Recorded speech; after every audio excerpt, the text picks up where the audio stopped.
కిషన్ రెడ్డి గారైతే ఒక అడుగు ముందుకేసి అసలు కాళేశ్వరం కేసు సిబిఐకి అండి 48 గంటలలో వాళ్ళని అరెస్ట్ చేసి లోపల పెడతాను, నీతో చేతనైతే లేదా రేవంత్ రెడ్డి గారు అన్నారు.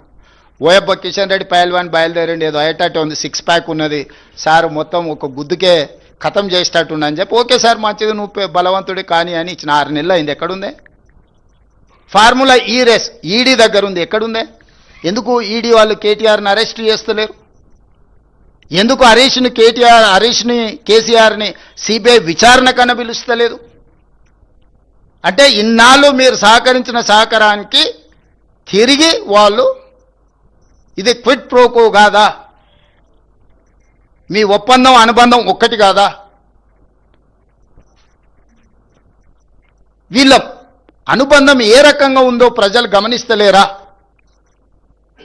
వీళ్ళు గమనించడం లేదని వీళ్ళు అనుకుంటే, పిల్లి కళ్ళు మూసుకొని పాలు తాగితే పిల్లి అనుకుంటుండొచ్చు, పిల్లి ఎవరిని చూస్తలేదు కానీ పిల్లిని ఎవరు చూస్తలేరు